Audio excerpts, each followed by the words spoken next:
Welcome on board the RichPlanet starship, broadcasting from somewhere high above the Earth. I'm Richard D. Hall. On today's show, the subject under discussion is one which may not sit comfortably with many people, especially if you are eating your tea. It is a subject which is very close to my heart, that of animal mutilation. Although mutilation is probably not the right word, most people are not aware that domestic, farm and wild animals are found dead in places all over the world with inexplicable surgical wounds on their bodies. This is a subject which has been actively covered up by successive governments and media organisations. Many researchers believe that there is a link between UFOs and animal mutilation. Before you roll your eyes, there is a vast body of evidence to back up this hypothesis. Here to discuss the subject is Mike Freebury, who has just published his first groundbreaking, or should I say back-breaking book on the subject, Killers on the Moor. Also on board we have veteran researcher David Cayton, who is ex-RAF and ex-British Aerospace. Welcome, Mike. Glad to be here. And welcome, David. Thank you. Glad to be back aboard. Thank you, Richard. Now then, I'm very excited because of the book that you've just published, Mike, called Killers on the Moor, which charts your involvement in animal mutilation from around about the year 2000. That's when you first got involved. And I've read some of it, I haven't read all of it, and you cover various cases in your book, including Dartmoor ponies, the Dartmoor sheep cases, and you know, also you cover the whole worldwide phenomenon as well. Now, can you just start by explaining, Mike, how you first came by this subject? Because, you know, it's not your average hobby, is it, really, going around? No, this is a particularly sinister and dark subject, as we know. I was listening to a radio broadcast in 2000. I was half listening to it, really. It was a radio phone-in on BBC Radio, and it was about government secrecy. And what suddenly drew my attention was a caller came on and began discussing an incident that had occurred on Dartmoor in 1977 when 15 Dartmoor ponies were horrifically killed. When I heard this, I was suddenly alerted and thought, goodness me, this was an incident I was familiar with. I'd heard about it at the time, but would like to know basically what happened. So the secrecy element intrigued you? Yes, and I didn't, at that time I was unaware of the animal mutilation problem. Mm-hmm. So I began to investigate the Dartmoor ponies incident. And at that time you were completely unaware of UFO theories? Only in so much that the incident itself had been propelled into the media by a relationship between UFO researchers being out on Dartmoor with Geiger counters and metal detectors, and the actual incident itself.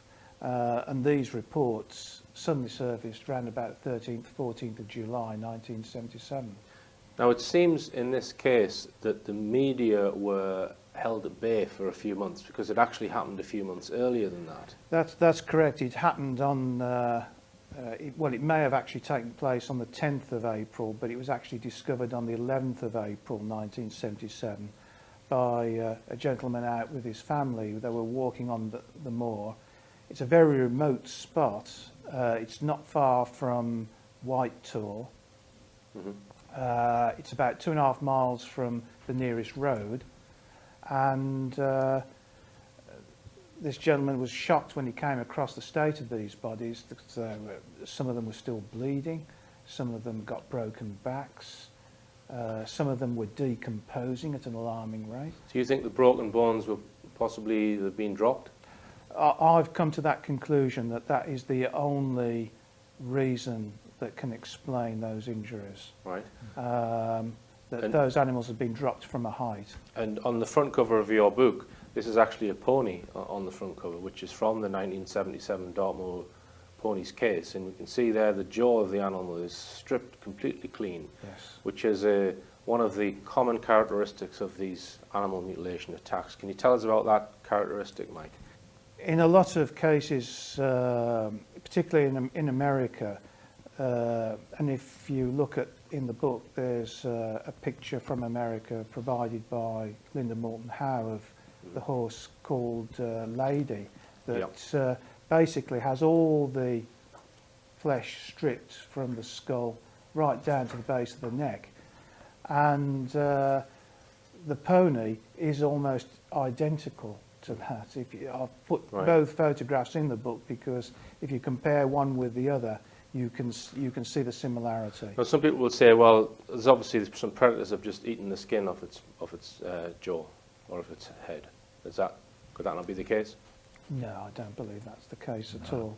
I mean, you expand on that, David? No. Well, there's so many cases of exactly the same, and a predator kills to eat, and all the good body parts that they would like to eat, it's not touched. Why scrape away at the head and the jaw area with very thin amount of flesh and leave the rest? That doesn't make sense at all. And we will come on to another case with fairly incredible photographs of this same jaw strip phenomenon. Yeah. Okay, so why do you think that this was kept out of the media then for 2 whole months? Well, the story, which was it was a massive story for the Tavistock Times, they didn't actually run with the story until the 3rd of June 1977, and it didn't appear in any of the local papers until around about that date. The interesting thing is that the incident itself then appears to have been forgotten until July 1977, when a guy called John Wise took 4 members of his group to investigate the area using Geiger counters and metal detectors. And the purpose of this apparently was to determine if a vortex from a UFO had caused the deaths of the ponies. Right. That basically that had drawn them up and thrown them down, and this explained the injuries. Well, I personally didn't buy that one at all. Right. I didn't buy it at the time, and I sort of don't buy it now. Right. But this occurrence with the involvement of the UFO group suddenly propelled it into the mainstream media, and then they all started running with it right across the world. It appeared in a lot of countries. Yeah, for once, the media did us a favour by Yes. seeing a crackpot story, a loony UFO tag to it, which they like, to make it a bit of a silly article, probably. Right. And that blew the secrecy that the authorities were trying to keep down. Is that that's the correct assumption of the scenario, anyway? So suddenly this event was pulled straight back out into the media, but it seemed to die again very quickly. Now, some people have come forward and given their own explanations other than a UFO. Yes. Which you explain in your book. Can you give us? Well, we've got a classic one from a Devon botanist that suggested that the plant bog asphodel was responsible, that the ponies had eaten this plant, which is obviously poisonous to them, made their bones brittle, and this explained all the broken bones, etc. Very sort of bizarre theory, quite frankly, and you get ponies all over Dartmoor, and I don't hear of any high incidence. On the New Forest, for instance. And the New Forest. Yeah. So that one is, in my opinion, not a very good suggestion. Now, you focused a lot on Dartmoor throughout your research, but this is a worldwide phenomenon, David, isn't it? Yes. Can you just give us a picture of what countries has this occurred in, and how similar are the injuries, and specifically, because some of them are surgical in their nature. Oh, yes. Well, the USA, apart from Britain, obviously, and all parts of Britain, from north of Scotland to Cornwall, the South Americas, Latin America, Argentina, Chile, Uruguay particularly, and Brazil. We know some of in Israel, Scandinavia. I would reckon, and Himalayas. I reckon pretty every country in the world has had these sort of attacks. because it's a worldwide, global program these guys have got. Which you would say, I mean, we'll come on to the different explanations in part 2 as to what could be happening, and what could be causing it. But they're surgical in nature, some of these operations that have been done on these animals. But so it's not widely known about, is it? No. You know, and what do you think the reason for that is? Because surely a phenomenon like this, it should be being discussed on the news, and it should be out in the open if it's something that's important. It's killing the animals of the world. Well, I think governments have become quite adept at suppressing details of these attacks.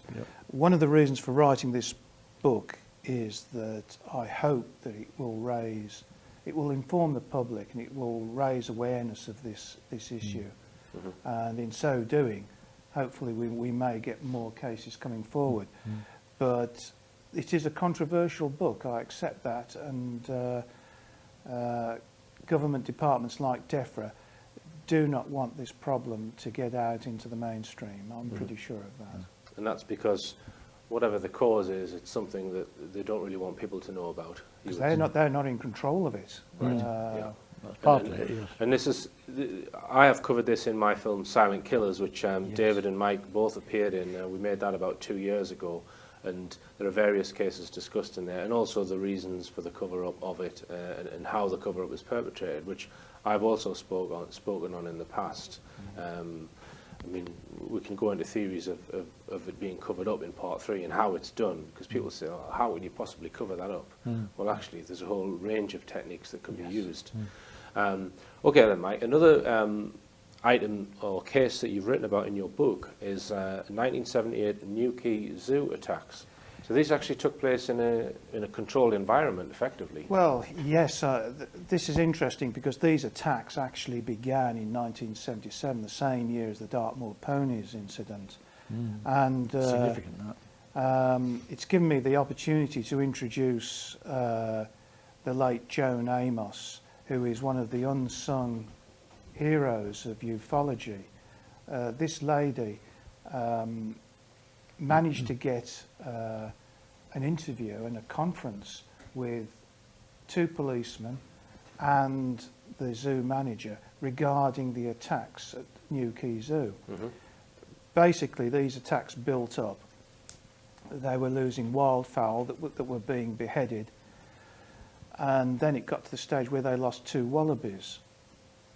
And the incredible thing about these attacks, particularly on the wallabies, was that they were taken from quite sizable pens.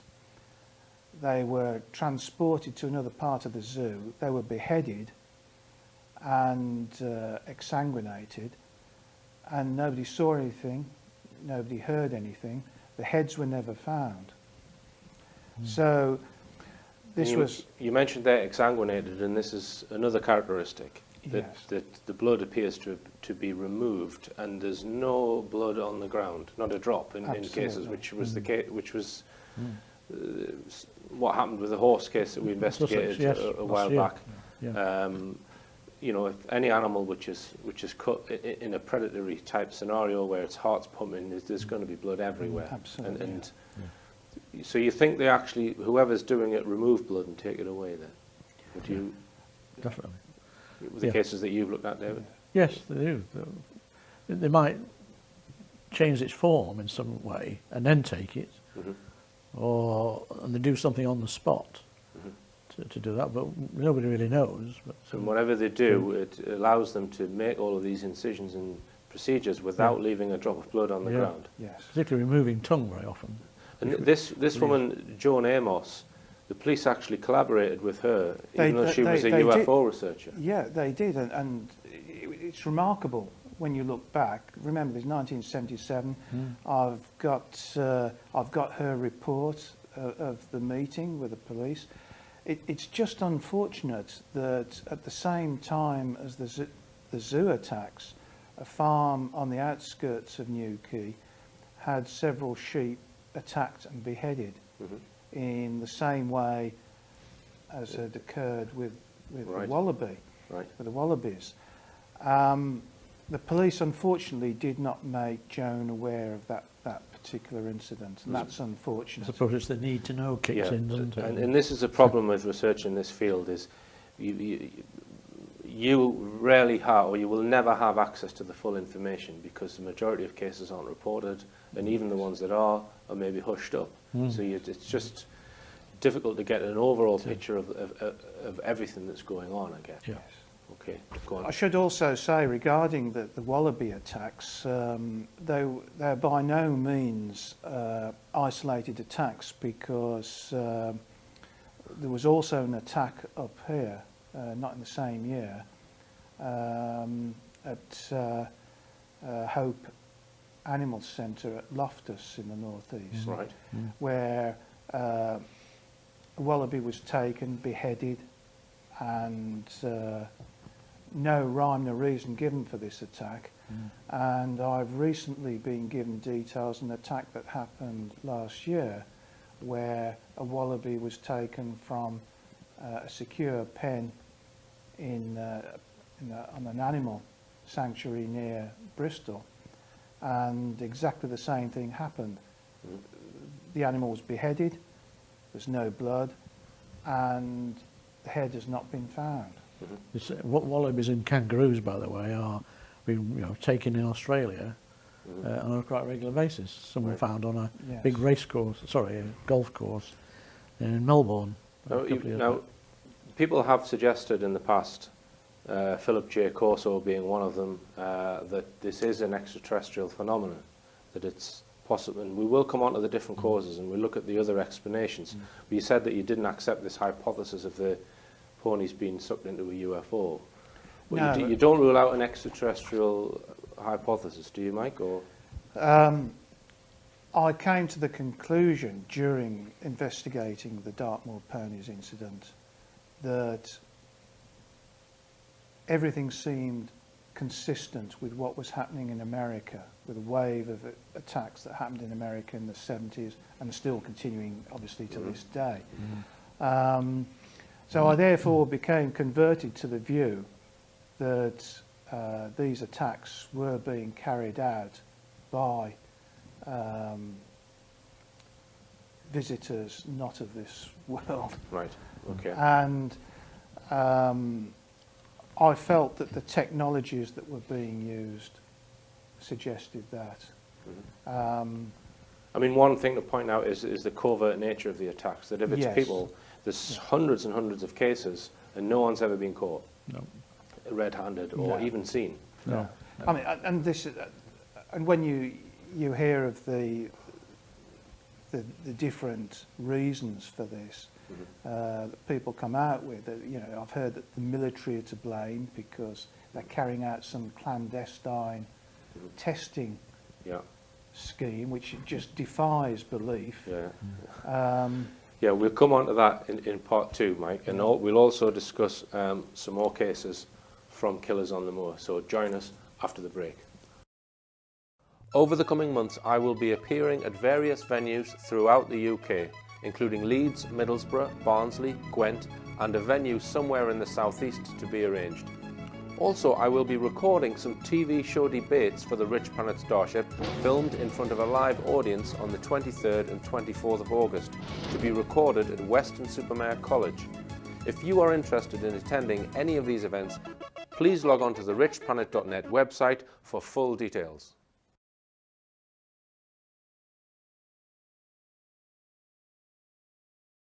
Welcome back on board the Starship. I'm talking with Mike Freebury and David Cayton, and Mike Freebury has just published Killers on the Moor, which charts his research over the last 11 years into the animal mutilation phenomenon in the United Kingdom. Now, another case that you've investigated, Mike, are sheep cases on Dartmoor, and I've just got some notes here which says that there's been 70 sheep killed in 18 separate attacks on Dartmoor over a period of about 5 years. 5 years, yeah. Now, and you've looked into these. I mean, are there any patterns, Mike? I mean, they seem to be located in very specific areas. Well, this series of attacks first came to my notice in 2005 when I asked the Western Morning News Archive Department to see if they could find any details of similar attacks on animals, similar, I say, to the Dartmoor ponies, because I just felt that there had to be other cases. Yes. And one of the cases they came up with was one that was fairly recent at the time, which had occurred on the 2nd of January 2005.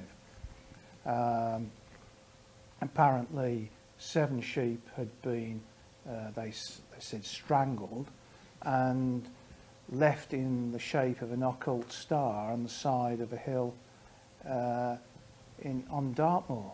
Occult star. An occult star. Well, I was intrigued by this, and I decided to go down to Dartmoor to do some field research, visit the scene crime, and to do further investigation to see if the facts were as stated in the media reports. The first thing I found was that nobody from the media had actually been to the crime scene. Never. Yes. So It does surprise me.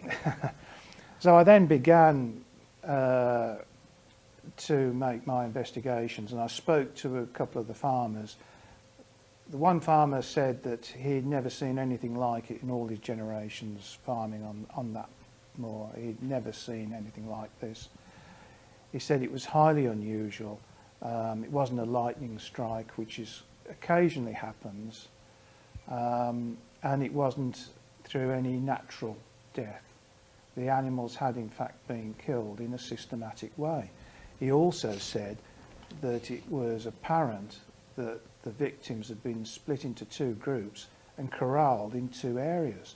Without fences and things. Without it's fences. invisible forces keeping the poor sheep in that spot under control. Yeah. Now, I mean, occult star, I've got the diagram here that's in your book of how the sheep were laid out. If that's an occult star, then I'm Bob Lazar.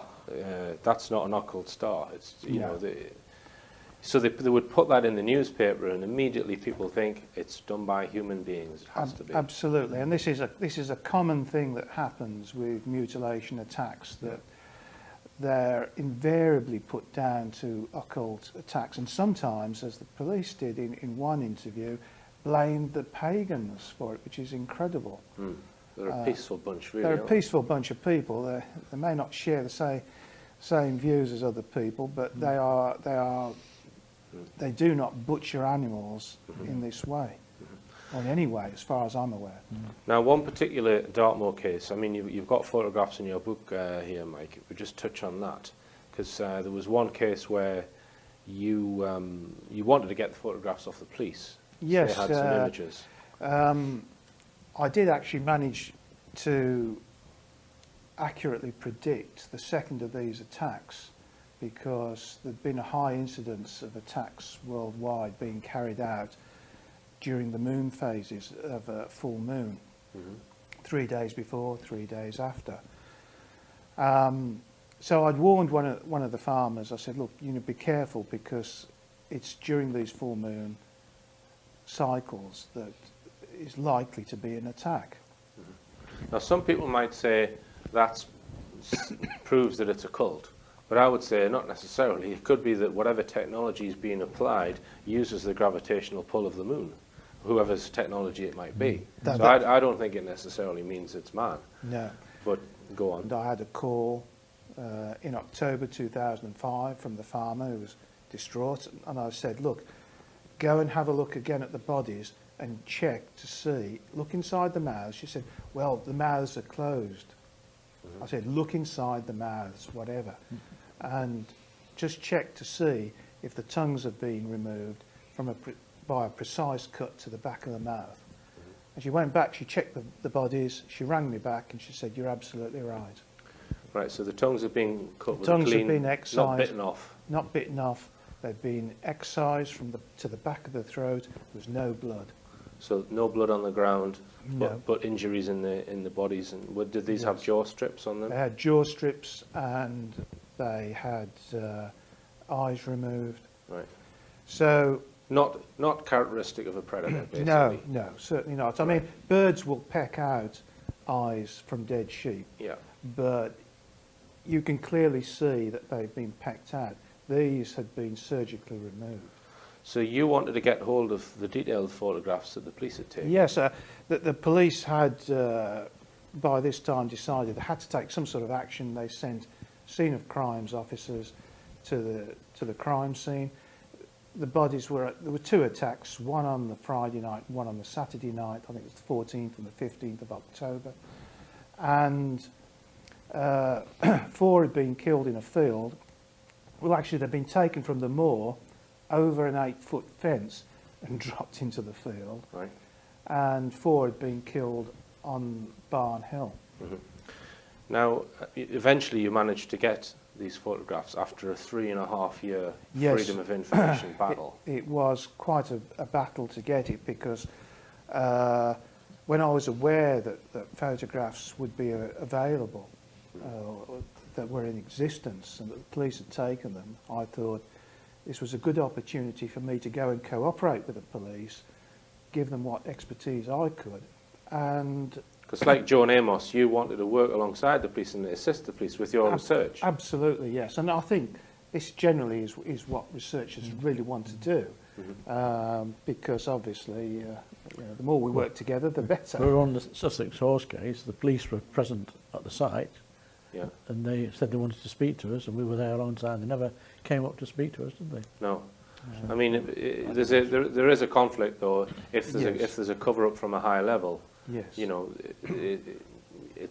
you're not necessarily always going to get cooperation from the police, especially if they can't explain who's done it. No. And, you know. Well, I think these attacks are certainly beyond the comprehension of a lot of people, because the very nature of them.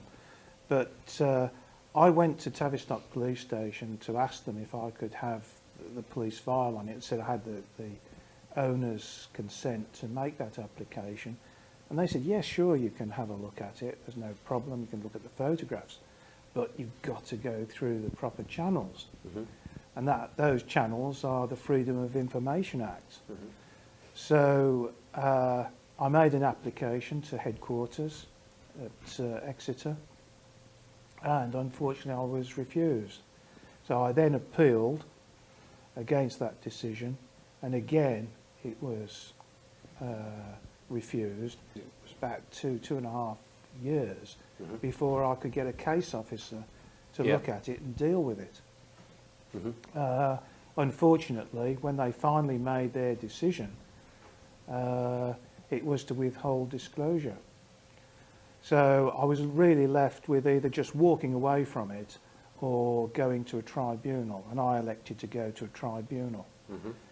And I finally did win the case under EA 0012 2009. So you were then given access to the photographs? I was then given access to the photographs, which did prove to be sensational. Yes, and some of these are in your book, Mike. Yes, and, yes. The police, I have to stress, have they do have copyright on these images, but they have been kind enough to release them for the book. Right, but we're not allowed to show them on the TV. Unfortunately not, no. So we can't put them on the screen. We can show pictures similar with other sheep that have had the same similar jaw strip, but the jaw strip in this particular case, or these cases, is absolutely clean. Yes. A lot of people might not realise that if you try to take the jaw flesh off an animal, you will be left with lots of muscle tissue, etc. It's very firmly fixed onto its jaw. This is like a flute. It's completely clean of everything. Now, you've spoken to, well, I've spoken to a butcher who said that to get a jaw like that, you would always have knife marks on it to get a jaw clean. And you've also spoken to people at abattoirs. An abattoir, yes, and he said he used to be a butcher, this chap, as well, and he said they'd have to use high pressure hot steam to get anywhere near that, and it still wouldn't be as pristine as these sort of jaw strips. And a lot of labour. Yeah, a predator, there is no way a predator could nibble the flesh chewing off away, a bone to get it like, I mean, unfortunately we can't show that specific image on the screen, but it's in your book, Mike, and it is quite an incredible image, the jaw strip on that particular sheep. Yeah. Okay, now I mentioned before that there'd been a total of 18 attacks on Dartmoor over about the last 5 years, and Yes. 70 sheep in total mutilated in this very bizarre surgical manner. Now, interestingly, and this was mentioned in the film that we made 2 years ago called Silent Killers, it's in a very confined area. Yes. The vast majority of the sheep have been deposited in a 1/4 square mile zone Yes. on Dartmoor. Yes, that's true. Now, my thoughts on that is that there must be something very important or specific about that particular area. Either, can we say it's some kind of portal or access point, or perhaps that there's something under the ground there. In my opinion, there must be something specific about that zone if they're all being Yes. taken there. There was an instance where sheep were actually moved from one farmer to another farmer 5 miles away, and animals that he had got, I think he got some cattle, had been moved to another farm close by. Right. Quite incredible. Right. I have investigated 1 or 2 instances of what they call teleportation. It's as if they've taken these animals and looked at them, maybe examined them in some way, and then deposited them in a totally different place. Right, and this is a place that's not linked by a straight road or anything No. like that. No. It would be over fields. And behind lock gates into another farmer's land. And, yeah. Right, right. Yeah. And I mean, you and I have hypothesized over this in the past, David, haven't we? But you said to me, well, you know, there are too many cases of extremely remote ones, individual ones, around the country. Is that the case? That there's, Sometimes you know, just for one all animal. there's this little hotspot in Dartmoor. Oh, It's not just, you know, there's cases everywhere. Well, yes. in lots of different areas. Yes, that's absolutely true. I mean, the one thing, just going back to your point on the portal area, we have managed to capture by camera some strange light forms, some of which are rectangular. Right. Now these, I know there's a controversy about orbs, and I don't want to get involved in that. Right. But we have actually managed to get photographs, and they're included in the book, Right. of rectangular orbs, Very Right. sharply defined. Too, very sharply defined. Okay. So let's say that it is an off-world, or well, a non-human intelligence, say. It's not necessarily a flying saucer then, it's perhaps some cloaked or something, It could be something- highly covert technology or... Well, I honestly do not believe that the technology employed in these attacks is terrestrial. I do not feel that we have that kind of technology portable, or indeed that kind of stealth technology, which may suggest that the perpetrators of these attacks could be interdimensional. I mean, Yeah, I Tony, mean, you say that and a lot of people would roll their eyes, you know. I mean, it is... You're right in saying that no one's ever been seen or caught No. by the police or by anyone, and there are hundreds and hundreds of cases worldwide. Yes. And I always quote, well, 2 quotes. One from one of Timothy Good's book, a case in the States where a farmer actually saw a cow being dragged backwards by an invisible, where he said it was making a transformer type sound, and this cow was being dragged backwards, and he couldn't see by what. So he fired his gun, and then it stopped, and then the next day he found I think one of his cows was missing and the other one was mutilated with the classic. So that was something invisible. Yeah. If you believe that farmer's account, which, you know, why would he make that up? Yes, absolutely. And Tony Dodd is the other one who has written about farmers who near Whitby staked out a field at night with Shotguns and everything, with yeah. shotguns and infrared technology to trigger cameras, and they found a mutilated sheep right in front of them the following yards, day. like 50, 60 yards from where So I'm sat. it's a covert technology. Yes. But you know, it's one that is evaded capture, at least that we know of. Yes. Yeah. Okay then, chaps, we're going to go for another short break now, and we'll be discussing more on animal mutilation after this. If you are interested in the UFO subject, which everybody should be, then the place to go is the Leeds 2011 Exopolitics Conference. Now that takes place at Leeds University on the 5th, 6th and 7th of August, where myself and many others will be speaking, some of whom have been on this show. RichPlanet.net is sponsoring the conference, so why not make a weekend of it and get yourself along.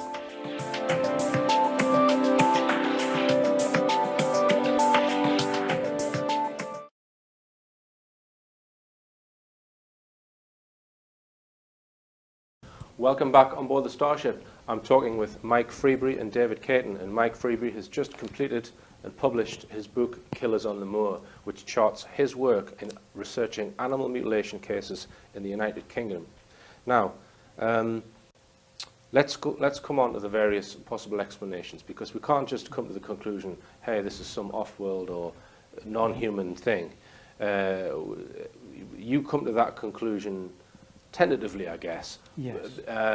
Because you've looked at all of the possibilities which Yes. people come up with. Now let's just go through them. The first one that people will say is, well, these are big cats who are doing these attacks. Yes. And there are big cats in Britain. There are big cats in Britain, and I have an eyewitness report of a puma on Dartmoor. Right. But big cats are, they have a long range. They're very elusive. I know of big cat researchers that have spent years trying to get images of them. Mm-hmm. You mentioned a book, Mike. What was that? Yes, book? there's an excellent book by a gentleman called Nigel Brearley, and I recommend anybody to read that book who's interested in big cats, because he gives an awful lot of information, and he also tells us how these big cats eat, which is specific. They eat through the shoulder, they draw the flesh out, they exsanguinate the victims because they drink the blood. Yes. In Africa, that's their fluids. Yes. But generally there'll be blood on the ground and blood on the carcass. Yes, and they will take the carcass to a secluded spot, often by a stream, and devour it there. Sometimes when a leg is removed, it's given to the female. Okay, well let's come on to, so you just would rule that out? I would rule that out in these cases, because big cats do not have, they're not airborne for a start, and they do not have sophisticated technology. Right. Yes, they can kill a sheep fairly quickly, but I can tell you a big cat is not going to do a rectal core on a mouse or a badger. Mm-hmm. And you said, you know, big cats can't fly, so you believe that a lot of these animals are being dropped from a height because of the injuries to the bones? I believe in some cases they're being dropped to considerable distance, but in other cases I think there's just a general indifference from the perpetrators Mm-hmm. of these attacks. Mm. Once they've killed the animals and done whatever they needed to do to them, mm-hmm. I think they just dump the bodies. When you say done whatever they need to do, that involves taking things, usually, yes. Which is blood and soft tissue organs sometimes, but sometimes it's other. I mean, you expand on that, David. What do they generally take and what do they generally leave behind? Well, apart from the tongue we mentioned, they will take many internal organs, sometimes the whole lot, so the carcass is empty. But they will generally leave the meat, yes, and the bones. The meat and the bones is left, and the skin. Mm-hmm. The hide is usually, it's penetrated obviously and disrupted to get to the internal organs. But I mean, and there's evidence from some animals that have had pathology reports done on them that blood's been completely removed. Yes, that's very common. Very common. Right. Not in every case, but I would say 9 out of 10 times. So it's something in the blood and soft tissue that they need or are either studying or for whatever reason. Okay. Now, what about perhaps it's the military who need these? It's a military project that need. That doesn't stand up in my book, because if they were doing this covert, they would do it covertly, not, and they would go to a cattle market, purchase a number of animals to suit the purpose, and they would do it somewhere like Porton Down. And then they would incinerate the remains. For the military to steal the animals from a farmer's field, travel hundreds of miles to an establishment, whether it be Porton Down or elsewhere, do what they were doing, and then drive hundreds of miles back to put the animal back on the owner's land. It defies, defies logic. I mean, just on the economics point of view, the expenditure of doing that and the risk of being caught twice. And they do experiments on animals at Porton Down. I read they were testing explosives on pigs, blowing pigs up and things like this. Yeah. But they would do that out of the sight of the police. Yes, absolutely. All right. Now, we mentioned this before, that it's an occult, sacrificial thing. In America, they've used this excuse very successfully, and it just doesn't. Again, it just doesn't stand any sort of scrutiny. No. If there's a sacrifice, there's going to be blood. There's going to be a lot of it. There's going to be congealed blood somewhere. Mm-hmm. That's part of the ritual, isn't it? Like they use fowl and chickens, you know, cut the heads off, don't they? And, Yes. and drain the blood onto the altar stone. When they're or alive, which would mean When the they're heart alive. would pump it out Yeah. all over the place. Yeah. So, and then there's never any blood on the No. on the ground, which is what we found with the Sussex horse. Absolutely, yeah. Okay. Now, you were telling us before, Mike, that at the time of the Dartmoor ponies, 1977, there was some other strange things going on in the UK, or Well, in the southwest in particular, these are discussed in the book. Yeah? they're discussed in And full. in 1977, there was this interference heard on a broadcast. That's right. It was 5 o'clock in November 1977. 5 p.m. 5 p.m. And I think it was Ivor Mills was reading the news, and suddenly this voice came over. Nobody could hear Ivor Mills, and this voice, this sonorous voice that... Was this on the radio? This was on both the radio and the TV. Okay, so was this just heard in the southeast, Mike? Or It was only heard in the southwest and also in some areas of London. Right. Apparently, I think it was London Radio also suffered with this particular interference. Now, the incredible thing is that in order to override the actual broadcast, they needed to somehow cut across 5 transmitters. Mm-hmm. There was a lot of controversy as to how this message had come across. Mm-hmm. I mean, cynics will say that it was, maybe radio engineers having a bit of a laugh or something like that. It's far more serious than that. GPO engineers, I think, confirmed that the mast at Stannington had been overridden. That particular station, broadcast station, had been subjected to an override, and they weren't sure how it had been done. Right. The Sunday Times claimed it was a group of students with a car battery, but of course they would, wouldn't they? Sophisticated technology was plainly used, Yeah. Okay. and it's never been sufficiently explained. And what about explosions? Well, the explosions are really quite bizarre. These went on for some considerable time during 1977. These were quite violent explosions as well. One Coast Guard said the whole Coast Guard station shook Right. when this explosion took place. They were never fully explained. It was suggested that it might be Concorde, but Concorde doesn't go supersonic until it's 30 miles or so off Land's End. Yes.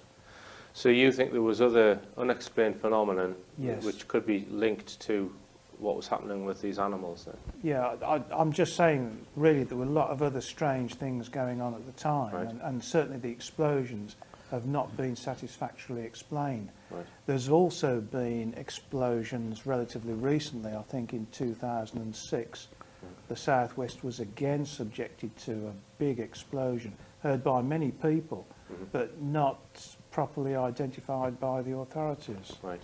And you mentioned the authorities. You believe the authorities are well aware of this phenomenon at Yes. some level, Oh, yes. and actively cover it up. Oh, absolutely. And yes. you even believe that they've kept tabs on you. Oh, yes, they have, yes. Right. Can you tell us briefly about that, Mike?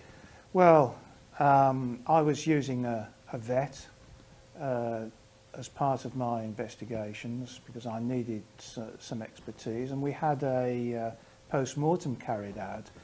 I have to say the identity of the vet was a secret between myself and the vet. Mm-hmm. My wife didn't know, my colleague David Gillam didn't know, the farmer didn't know. I had a a sheep available that had been killed in suspicious circumstances, and I transported this sheep back to the West Midlands, and a post-mortem was carried out. Which you had to pay for. Which I had to pay for, yes, obviously. And it revealed some interesting things about this particular attack, that there'd been a rectal core done on the animal, the anal sphincter had been removed, and that the tongue Which is had been another removed. very common thing. Yes, another very common symptom of these attacks.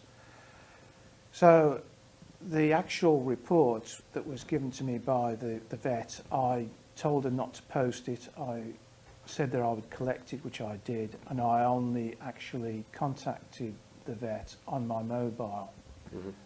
No landlines were used. So I felt fairly secure that the vet's identity would be known only to me. A week or so after that, I was contacted by the vet, who said that they'd in turn been contacted by the environmental health officer, who demanded not only details about me, but also demanded a copy of the post-mortem report. Right. And that he'd been requested to do this. So the only way they could have found out who the vet was by tapping getting your phone records. I couldn't understand how they'd found out the identity of the vet, because I did say to the vet, well, do you have to report these to any other third party or any government? He said absolutely no. And they had never experienced this before, so they took legal advice as to whether they should disclose your details. My details or the post-mortem details to the environmental health officer. And the legal opinion was that yes, they had a duty to do so. And I think this is quite interesting, because today is the last we have a current scandal ongoing with the news of the world about phone hacking and about phone hacking, and here's an instance of it being done by a government department. Yeah, sure. And I mean, there's a whole load of information which shows that there is a government cover-up. You know, for example, the letters that Professor Tony Fremont was getting, trying to warn him off carrying out this research or helping your group.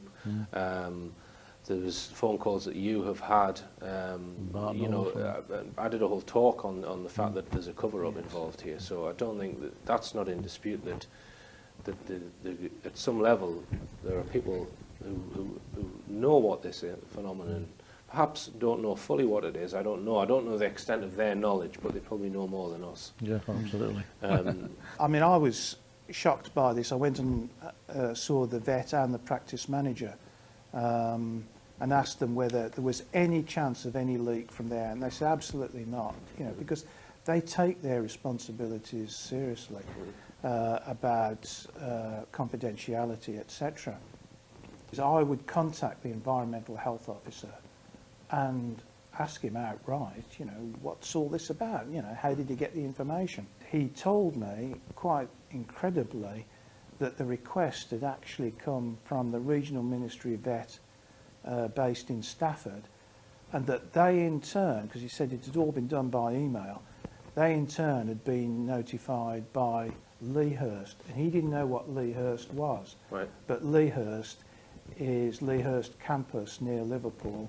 It's the main animal disease surveillance centre for the UK. She's part of Liverpool University. Liverpool University. Yep.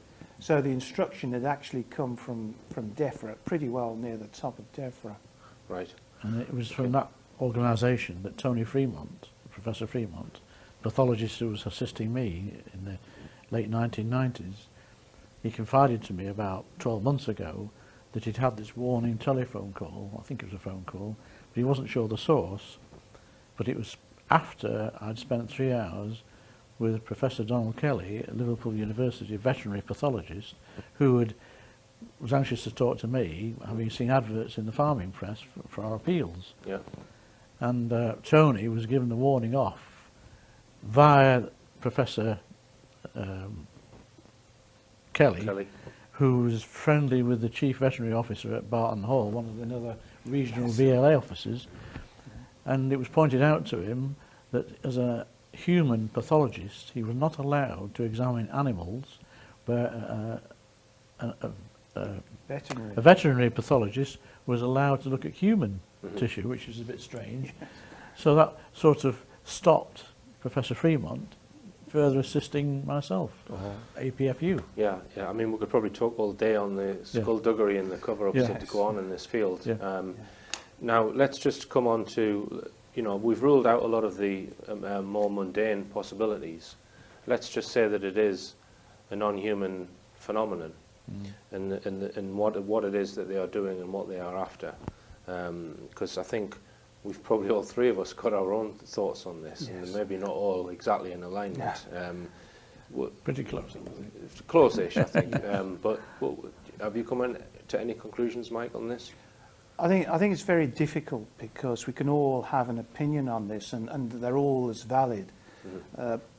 Personally, it appears to me that there's two possibilities nagging away at me. One, I think that there seems to be some sort of sampling process that's ongoing, and the reason for this sampling process, I wouldn't like to speculate. Right. The other is that it could be some very, very bizarre form of communication. The problem we've got is that we can't apply human logic to what might be alien logic. Right. We're dealing with different technologies here, and They may be passing us a message in. they may be passing us leaving some sort messages. of message that once Right. we're clever enough to understand it, we might be allowed to have some sort of direct communication. Okay. And about yourself, David? Well, I think that's a secondary issue. I think there's more than one agency of non-terrestrial origin who have got different agendas that may overlap in terms of which sort of tissues they take and the blood. Yeah. So they've got various programs going, and these guys might not even be known to each other, or they might be collaborating, who knows. And they're at different stages of development and advancement. Yeah. And we are just mere pawns. The animals are mere pawns in the exercises and the programs that they're running, and have run for a very long time, because these mutilations go back at least to the turn of the century. It's been recorded, and probably further than that.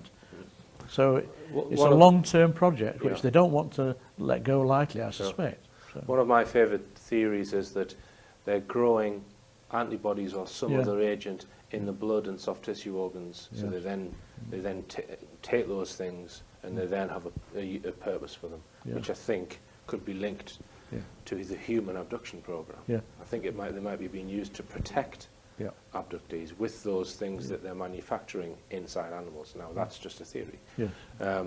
Could be right. Okay. Now, just to touch on the Sussex horse case before we wrap up, that David and I went down to film. We're still awaiting the post-mortem report for that, David, aren't we?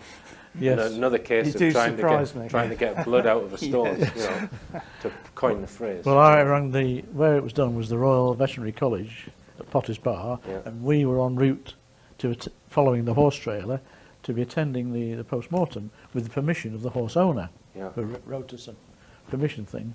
And time ran out due to traffic problems and time of the day, and they couldn't do it till the following day, which they were probably thinking, thank goodness for that, we were not present. Now, the police were the client. They funded it. So that means that as soon as we discovered the police were going to do that, we were going to have great difficulty having sight of this document. And when I rang the veterinary college 3 times, I was told, when they established I wasn't the horse owner, and due to the old excuse of confidentiality and so on, we weren't even in the frame to have a copy. Now, the horse owner has somewhat dragged his heels in chasing the police up for a copy, for which I would have thought he was entitled to. His vet, who was a lady, was very reticent and unhappy about handing over, and she did the payment and handed over was the middle person between the invoicing from the Royal Veterinary College and the police in Sussex. We're still pursuing that. We're 7 months on, are we now? Something like Yeah, that? and if you just let us know where can people get this book from, Mike? You can get it from numerous websites and all good bookshops, Waterstones, Right. W.H. Smith's. Okay, can and stock it. as you said, it gives an overview of the whole subject, plus specific details on the cases that you've looked into. And just before we finish, I'd just like to make an appeal, because we are looking for scientists to help Mike and to help David in their research, and specifically we're looking for animal pathologists, geneticists, and hematologists, that kind of thing. So And environmental people. environmental people, and if they can contact me via the RichPlanet.net website. Well, it's been a fascinating discussion, and thanks very much for coming up, Mike. Thank you for inviting me on the Starship. And thanks again, David. Pleasure, it's been great. Okay, and it just remains for me to say, keep your eyes on the skies, keep your feet on the ground, and tell all your friends about this show.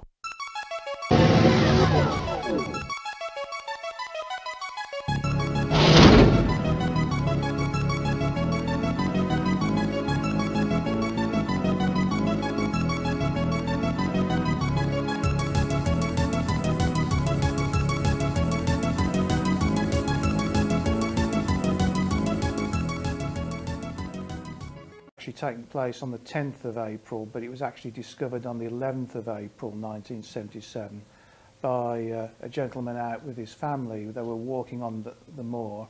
It's a very remote spot. It's not far from Whitehall. It's about 2.5 miles from the nearest road, and this gentleman was shocked when he came across the state of these bodies. Some of them were still bleeding, some of them got broken backs, some of them were decomposing at an alarming rate. Do you think the broken bones were possibly being dropped?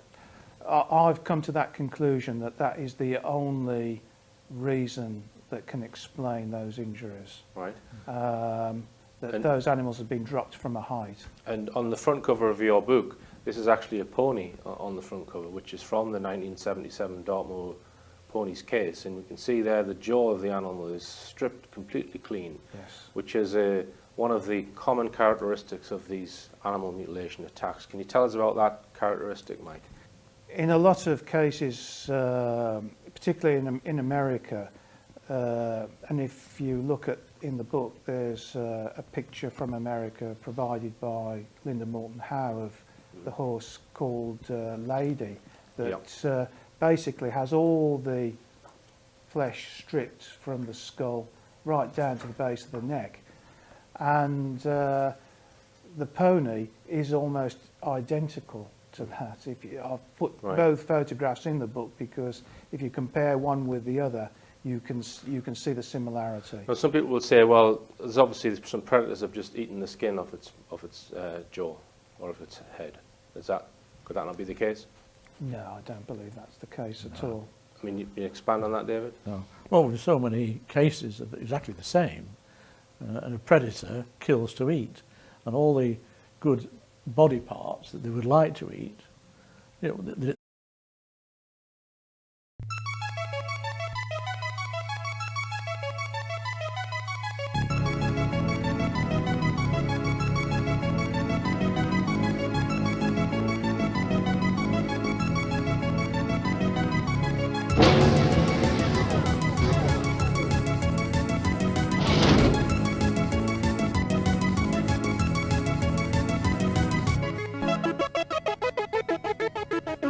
Welcome on board the RichPlanet Starship, broadcasting from somewhere high above the Earth. I'm Richard D. Hall. On today's show, the subject under discussion is one which may not sit comfortably with many people, especially if you are eating your tea. It is a subject which is very close to my heart, that of animal mutilation. Although mutilation is probably not the right word, most people are not aware that domestic, farm and wild animals are found dead in places all over the world with inexplicable surgical wounds on their bodies. This is a subject which has been actively covered up by successive governments and media organisations. Many researchers believe that there is a link between UFOs and animal mutilation. Before you roll your eyes, there is a vast body of evidence to back up this hypothesis. Here to discuss the subject is Mike Freebury, who has just published his first groundbreaking, or should I say back-breaking book on the subject, Killers on the Moor. Also on board we have veteran researcher David Cayton, who is ex-RAF and ex-British Aerospace. Welcome, Mike. Glad to be here. And welcome, David. Thank you. Glad to be back aboard. Thank you, Richard. Now then, I'm very excited because of the book that you've just published, Mike, called Killers on the Moor, which charts your involvement in animal mutilation from around about the year 2000. That's when you first got involved. And I've read some of it, I haven't read all of it, and you cover various cases in your book, including Dartmoor ponies, the Dartmoor sheep cases, and you know, also you cover the whole worldwide phenomenon as well. Now, can you just start by explaining, Mike, how you first came by this subject? Because, you know, it's not your average hobby, is it, really, going around? No, this is a particularly sinister and dark subject, as we know. I was listening to a radio broadcast in 2000. I was half listening to it, really. It was a radio phone-in on BBC Radio, and it was about government secrecy. And what suddenly drew my attention was a caller came on and began discussing an incident that had occurred on Dartmoor in 1977 when 15 Dartmoor ponies were horrifically killed. When I heard this, I was suddenly alerted and thought, goodness me, this was an incident I was familiar with. I'd heard about it at the time, but would like to know basically what happened. So the secrecy element intrigued you? Yes, and I didn't, at that time I was unaware of the animal mutilation problem. Mm-hmm. So I began to investigate the Dartmoor ponies incident. And at that time you were completely unaware of UFO theories?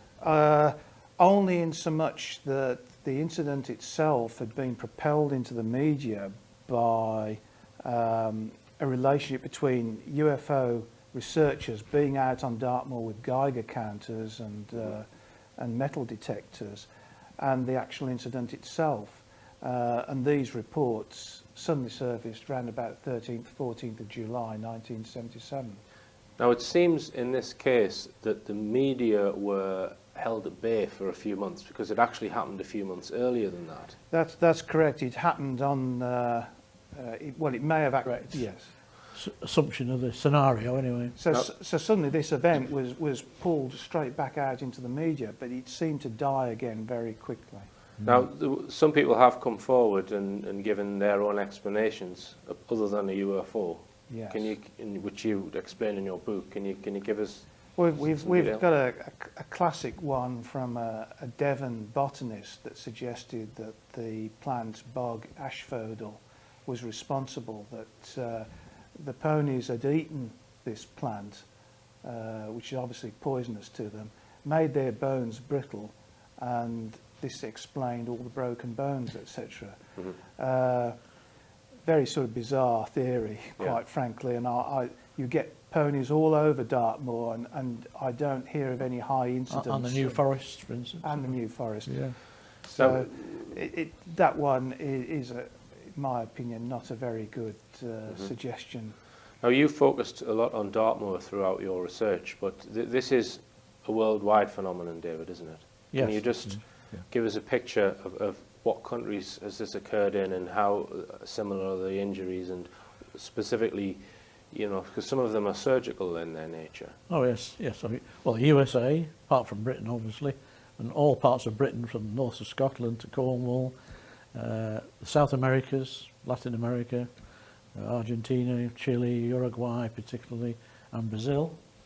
We know some of in Israel, Scandinavia. I would reckon, and Himalayas, you know, I reckon pretty every country in the world has had these sort of attacks, because it's a worldwide, global program these guys have got. Which you would say, I mean, we'll come on to the different explanations in part 2 as to what could be happening, what could be causing it. But they're surgical in nature, some of these operations that have been done on these animals. But so it's not why it's not touched. Why scrape away at the head and the jaw area with very thin amount of flesh and leave the rest? That doesn't make sense at all. And we will come on to another case with fairly incredible photographs of this same jaw strip phenomenon. Okay, so why do you think that this was kept out of the media then for 2 whole months? Well, the story, which was it was a massive story for the Tavistock Times, they didn't actually run with the story until the 3rd of June 1977, and it didn't appear in any of the local papers until around about that date. The interesting thing is that the incident itself then appears to have been forgotten until July 1977, when a guy called John Wise took 4 members of his group to investigate the area using Geiger counters and metal detectors. And the purpose of this apparently was to determine if a vortex from a UFO had caused the deaths of the ponies. Right. That basically that had drawn them up and thrown them down, and this explained the injuries. Well, I personally didn't buy that one at all. Right. I didn't buy it at the time, and I sort of don't buy it now. Right. But this occurrence with the involvement of the UFO group suddenly propelled it into the mainstream media, and then they all started running with it right across the world. It appeared in a lot of countries. For once, the media did us a favour by Yes. seeing a crackpot story, you know, a loony UFO tag to it, which they like, to make it a bit of a silly article, probably. Right. And that blew the secrecy that the authorities were trying to keep down. Is that, that's Yes. the